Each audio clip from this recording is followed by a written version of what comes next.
Hi, my name is Duncan Carranza. I'm a 612 Humanities TOSIP for Portland Public, and I just wanted to walk you through the resources available to you for quarter two for grades 6th through 8th grade ELA. As you can see on my screen, I'm going to start right with the Atlas landing page. Your landing page may look a little bit different based on what courses you teach, and I'm going to use grade 6 resources in unit and lessons to walk you through what's available to you. From here, you're going to want to look at Unit 2. So where all the new resources will be.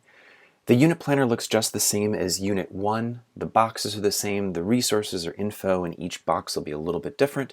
Some boxes may help you plan, others may not be quite as useful to you based on the way that you plan.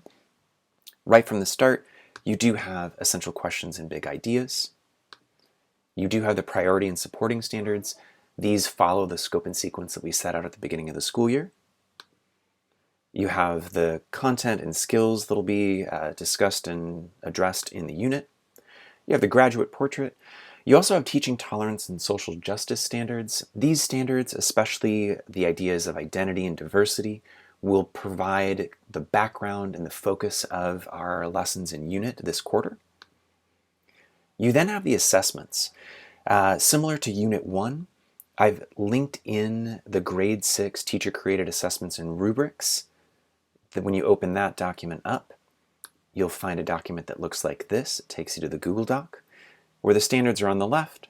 The possible assessments from previous years that teachers have worked on to create are there, and a 4-point rubric for you to use with your students. Also below that, you do have a quarter two GRASPS assessment. GRASPS is just one style of a performance task assessment. GRASPS is an acronym. It stands for Goal, Role, Audience, Situation, Product, and Standards.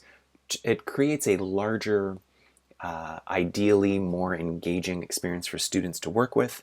Both of these styles of assessments can be helpful. I'd use the first, these teacher-created assessments and rubrics, more for formative, shorter assessments. The GRASPs would make a better end-of-unit assessment, and I'll be writing lessons to head that direction in support of this GRASP task. Scrolling down a little bit more, the learning engagements really focus on the lessons. Those will be linked in a separate tab that I'll show you in a minute. There's ideas for differentiated instruction, academic vocabulary, instructional resources and materials. For sure there are many. One that I do want to show and that I will link into each grade levels as it works best. I've tried to suggest 1 or 2 inquiry by design units that match the standards of this quarter really well. That's listed here underneath adopted materials, and this will link right to the resources that Inquiry by Design built for us here in PPS based on what units we have available. For grade 6, the unit that I'm suggesting is Story in the Brain. This is linked on the Inquiry by Design page, and it has lots and lots and lots of resources and documents that are just ready to go for you to open up and share with your students. When you move back to the top of this page, again, we've been looking on this tab for Unit Planner. When you move over to the right-hand tab, this is the Lesson Planner, and really this is where the lessons live that I'll be creating for you. And my goal, again, is to try to stay at least 2 weeks ahead of where you'll be in the quarter. So right now I'm working on the first 2 weeks. Those weeks don't actually start until the middle of November. When you move into each week, there will be information in Atlas for those lessons. I will also, in each of these linked lessons, describe how to find the Canvas resources that I'm making. Those Canvas resources match up with the work and the instructions that live in those lessons, again, here in this lesson plan tab. Thanks to a suggestion from a teacher, I'm also going to try to label each of the lessons not only with what quarter, what week, but a brief description of what is going to be the focus of that lesson so it's easy to get back to and find and remember. To show you where and how to get to the resources that I'm building in Canvas that match the Atlas lessons, I would recommend this. What we found is that trying to directly link from outside of Canvas into a specific Canvas module doesn't always work. And I've gotten emails from many of you to say that the link isn't working. It sends you to another login page. So here's the easiest, cleanest way that I know how to do it. Once you've logged into your Canvas, on the left-hand side, you're going to go down to the Canvas Commons. Once you're there, and that's what is shown on my screen, in the search box, you're going to search for my name. And when you do, what you should find are all of the modules that I have published. And I hope that it's clear, the modules that you're going to want right now are the ones that are labeled with this clear Q2 or Q2. Once you open up that module, you are going to be able to find everything that I've created so far, and I'll be updating every week for Q2. So right now for Q2, just as an example of what's going to live in there, there are some grade 6 materials. There is one synchronous activity to be done along with your students.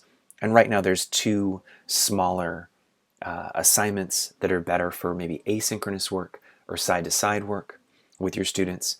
Opening each of these up is going to give you the option to import them, add them to your favorites, copy the resource link, but then it has all the instructions there for you. This really is the idea of the Canvas resources, are that it's student-facing. So this could be something you could use directly with your students. It's written more for them. The Atlas lessons are written more for you as the teacher. Again, if the Atlas lessons and the Canvas resources aren't really your thing, the resources from Inquiry by Design here are available to you. Those resources are up. You can use them whenever you'd like. The other thing that I think is really helpful to show that's available then for you are the new anti-racist ebooks that we've been able to purchase. Right now we have 2 for every grade level. When you're back in the Atlas Unit Planner, one way to find what options you have available is scrolling down into the Instructional Resources and Materials section. Again, earlier we looked underneath the adopted materials for the Inquiry by Design connections. Right underneath it, it says Text Tools New for 2020-21. There is one link here. Please see this document from Library Services to find out all the details and sign up if you're interested. That document, when you load it, is going to take you here. This Google Doc explains from PPS libraries how to look for what texts are available, how to request those texts for your students, what format they'll be in, and who to contact if you have any questions.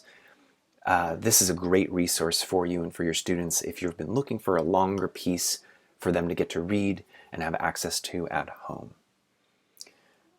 Last and certainly not least, I would love to know how things are going for you and how the resources that I'm creating, how it's working, and if it's not, or what I can do to make it better.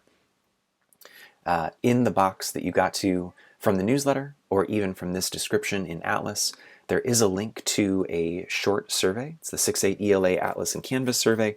I would appreciate it if you could fill this out and send in your feedback to me. If the survey isn't your jam, you can always just write me an email. My email is dcarranza@pps.net. I would love for any feedback you can provide about the work that we're doing. I am here to make it better and so that you have a better time supporting your students in Q2. So for Q2, again, as best you can, let me know what I can do to help so that you have a calm, as easy a time as it's possible to have in this quarter that we're in, keeping your kids engaged and keeping yourself happy and calm. So let me know what I can do for you. Send me an email, fill out a survey, and let me know what we can do. Thanks.